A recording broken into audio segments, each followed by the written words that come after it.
Hello friends, मैं हूं DP Yadav. Today we will discuss about the electric flux and more about the physics. पिछली video में हम clear किए थे। आपको एक बार शुरू से रिवाइज करवा देता हूं। फिजिक्स का मैंने डिफाइन दिया था इलेक्ट्रोस्टैटिक्स।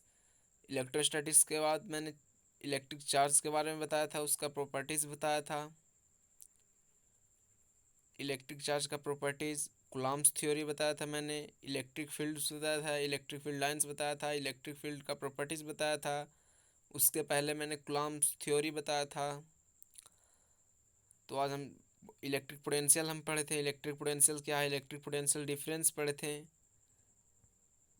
उसके बेस्ड पे कुछ थ्योरी और किए थे। आज हम चलेंगे electric flux and Gauss theorem में। आप ये वीडियो को कम से कम प्लेबैक स्पीड 1.5 करके देखेंगे तो बहुत अच्छा लगेगा। इलेक्ट्रिक फ्लक्स है क्या? What do you mean by electric flux? It is the number of electric field lines to pass through the surface of coil perpendicularly. ये क्या है? ये number of electric field lines है। ये इलेक्ट्रिक फील्ड लाइंस का क्या है? Number, जो किसी कॉइल के परपेंडिकुलरली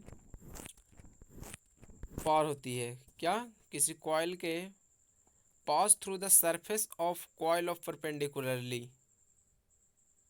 किसी कॉइल के सरफेस के परपेंडिकुलरली क्या होती है? पास होती है। तो यही है इलेक्ट्रिक फ्लक्स का डिफाइन। इसे सूचित करते हैं फाई ई से। तो it is the number of electric field lines to pass through the surface of coil perpendicularly. Flux का फॉर्मूला क्या हो जाएगा? Electric field intensity into component of area along vector E.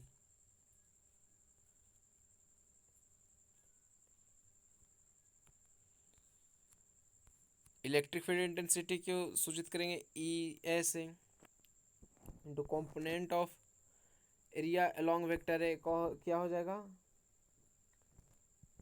Cos theta. तो क्या हो जाएगा? E A cos theta. Cos theta का value रखेंगे, क्या रखेंगे? जीरो। तो हो जाएगा कॉस जीरो का मान 1 means phi equal to E A cos theta, E A. और क्या है इलेक्ट्रिक फ्लक्स? क्या है? स्केलर क्वांटिटीज है। कैसा क्वांटिटीज है ये? स्केलर क्वांटिटीज, अदिश राशि। देखिए, आप इमेजिन कीजिए,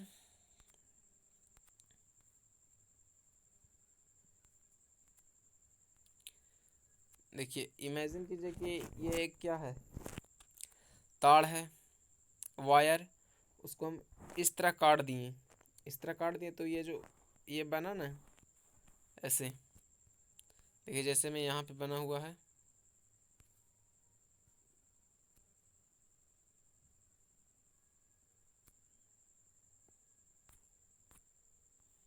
कहाँ पे हैं हम? Just wait, just wait a second. यहाँ पे हैं। देखिए, तो ये जो एक ऐसे रेज आ रही है तो ये हो गया क्या? कंपोनेंट में टूट रही है। तो इसको क्या कहेंगे? ए कॉस थीटा, ये ए साइन थीटा। अब जानते हैं कि जब भी कंपोनेंट में टूटता है तो क्या ए सटा कॉस और हटा साइन हो जाता है। तो ये इसका ऐसा यूनिट क्या हो जाएगा? Newton metre square per coulomb, या फिर बोल सकते हैं इसको जूल मीटर पर कुलम। इसका और यूनिट है वोल्ट, वोल्ट मीटर हो जाएगा इसका यूनिट। और इसका डायमेंशन क्या हो जाएगा? इसका डायमेंशन डायमेंशन हो जाएगा M L Q T minus Q I inverse one. और फॉर सिमेट्रिक्स बॉडी के लिए, सिमेट्रिक्स बॉडी के लिए क्या हो जाएगा? Phi is equal to phi one plus phi two plus phi three, और ऐसे ही हो जाएगा एन तक। तो D phi is equal to क्या हो जाएगा? E D A cos theta. So एक तरफ डिफ्रेंसिएशन, एक तरफ इंटीग्रेशन करेंगे। Phi is equal to enclose integration, इसको बोलते हैं क्या? Enclose integration E D A cos theta. Case one क्या बनता है? If angle between E and A is 0 degree, तो क्या हो जाएगा? फाइव मैक्सिमम हो जाएगा E A. If angle between E and A is 90 degree, तो क्या हो जाएगा? Phi is equal to zero for minimum. अब गॉस थ्योरम कहता क्या है? ये बोर्ड में डेफिनेट है, 110% है कि पक्का ही पक्का आएगा ये बोर्ड में। और ये 5 नंबर का पूछता है गॉस थ्योरम। गॉस थ्योरम क्या कहता है? अकॉर्डिंग टू गॉस, ये गॉस क्या थे? एक वैज्ञानिक थे, क्या साइंटिस्ट थे। तो according to Gauss electric flux is the 1/ε times the charge.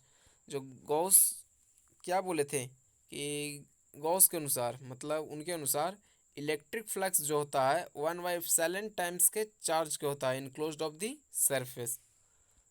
देखिए ये हो गया क्या, इलेक्ट्रिक फ्लक्स। इसका क्या, 1/ε टाइम्स दी चार्ज, यही ना कह रहा है। उसके चार्ज के 1/ε टाइम है इनक्लोज्ड ऑफ द सरफेस।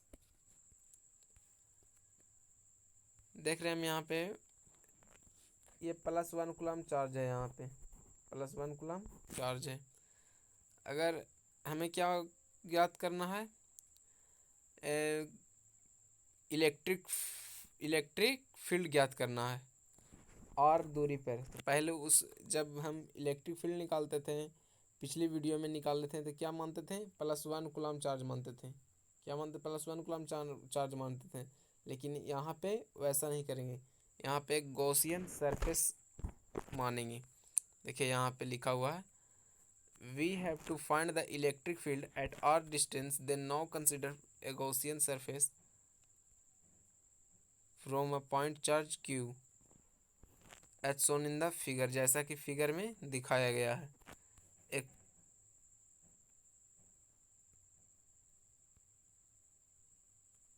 एक पॉइंट चार्ज क्यू से क्या और दूरी पे गॉसियन सरफेस माना है। गॉसियन सरफेस ही रहता है। ये क्या हो जाएगा, एलिमेंट्री बॉडी,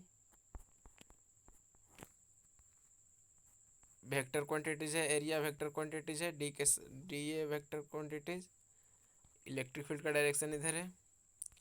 तो एज वी नो दैट, जैसा कि हम जानते हैं, flux is equal to phi is equal to in close integration E D A cos theta.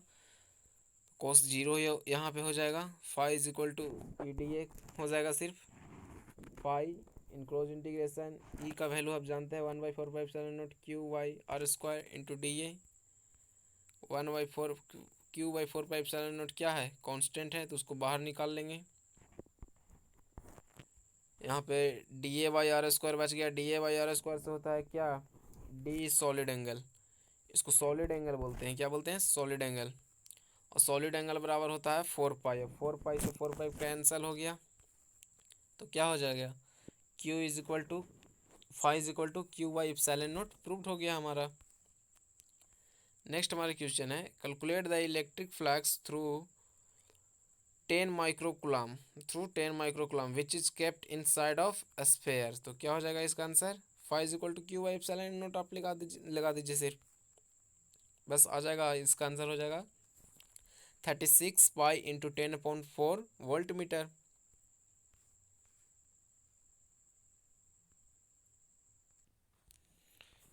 तो हम आगे, दूसरा क्वेश्चन है हमारा, आ गया क्या, Q charge is kept at the surface as the verticals of a cube of side length L, then calculate the electric flux।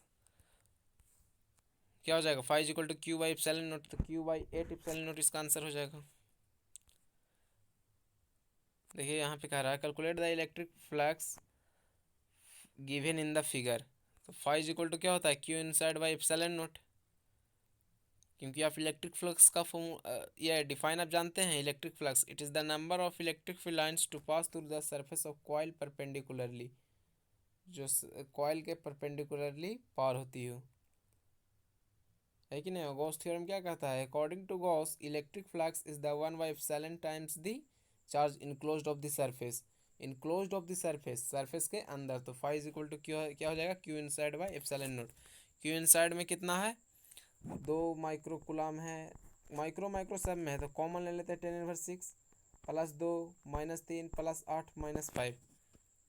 क्यों inside, बाहर वाला में नहीं करेंगे क्योंकि ये आउटसाइड द सरफेस है। हमें क्या करना है, फॉर्मूला यहाँ पे देखिए, फॉर्मूला को phi equal to Q inside by ε0।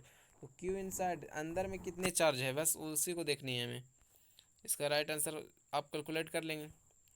अब हम है यहाँ पे आया है application of Gauss theorem, application of Gauss theorem, या फिर कह देगा Coulomb's law from Gauss law, यही कह देगा एप्लीकेशन ऑफ गॉस थ्योरम या फिर Coulomb's law from Gauss law निकालना है। तो सबसे पहले क्या करना है, electric field due to charge hollow sphere, electric field किसके कारण निकालना है, चार्ज हॉलोस्फेयर के कारण।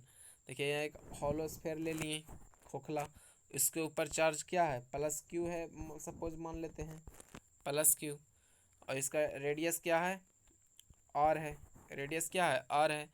अब हमें क्या मानना है, एक आर दूरी पर क्या मानेंगे हम, गॉसियन सरफेस मानेंगे, स्फेरिकल गॉसियन सरफेस। क्या, let R with the radius of the, let R इसका क्या लिखेंगे, पहले फंडामेंटल लिखेंगे, let R with the radius of charge hollow sphere and charge on it is q, we have to find the electric field at r distance. Then now consider a spherical Gaussian surface as shown in the figure, है कि नहीं। पहला हम क्या, outside the cell निकालेंगे, inside the cell निकालेंगे, at the surface निकालेंगे, case बनेगा इसमें। देखिए पहला फ्लैक्स इज इक्वल टू क्या होता है, phi is equal to E D A cos theta for symmetrics body के लिए, और दूसरा क्या है equation, phi is equal to Q by epsilon naught. तो समीकरण फर्स्ट, समीकरण second, equation first, equation second, from equation first and seconds दोनों तरफ इक्वल है तो दोनों तरफ इक्वल कर लेंगे।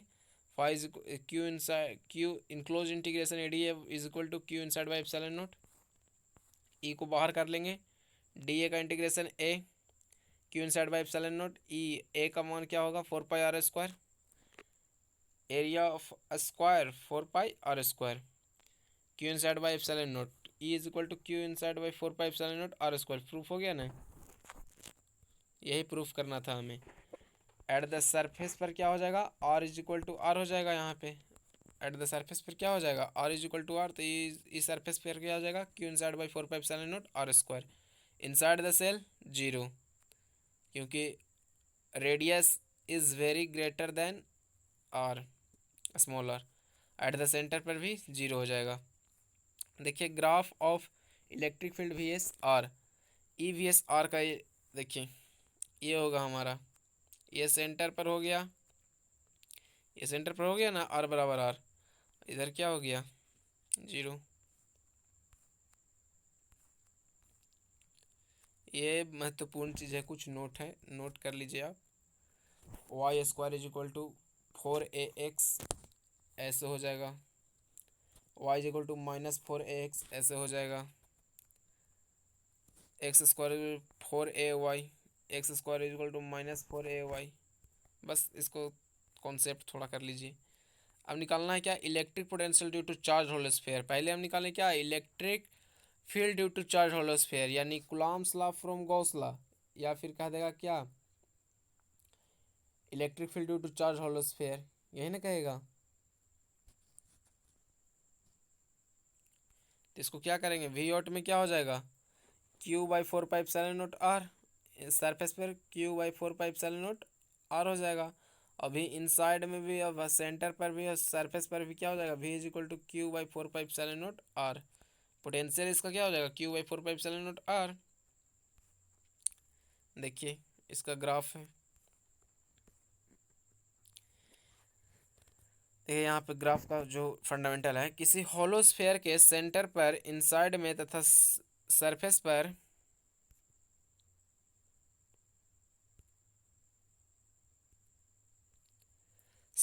इलेक्ट्रिक पोटेंशियल समान होता है, लेकिन आउटसाइड में पोटेंशियल डिस्टेंस बढ़ाने से घटता है तथा अनंत में जाकर शून्य हो जाता है। ये बिल्कुल सही है। Electric potential at the centre inside and at the surface of charge hollow sphere is same, but on increasing the distance outside the sphere electric potential decrease and it before zero at the infinity। अब क्या है अगला, electric field due to charge solid sphere. अब electric field निकालना है किसके कारण, charge solid sphere के कारण। देखिए यहाँ पे एक स्फेयर ले लिए, चार्ज सॉलिड स्फेयर, इसके अंदर प्लस क्यू चार्ज है, इसका रेडियस कैपिटल आर है, और आर दूरी पर एक क्या मानेंगे, spherical Gaussian surface. Let R with the radius of charge solid sphere and charge in it is q, we have we have to find the electric field at r distance, then now consider a spherical Gaussian surface as shown in the figure. ये लिख देंगे। पहले outside the surface था, r is greater than r होगा, होगा कि नहीं। तो फाइव इज इक्वल टू, ये तो पहला जानते हैं, phi is equal to enclose integration A D A cos theta, theta का वैल्यू जीरो रखेंगे। दूसरा है phi is equal to Q inside by epsilon naught from equation first and second से। E is equal to enclose integration D A is equal to Q inside by epsilon naught E into A बराबर Q inside by epsilon naught. तो क्या हो जाएगा, E is equal to Q by four by epsilon naught R square. यही आ गया। Surface, surface पर क्या हो जाएगा, सिर्फ कैपिटल आर स्क्वायर हो जाएगा, Q inside Q by four by epsilon naught R square.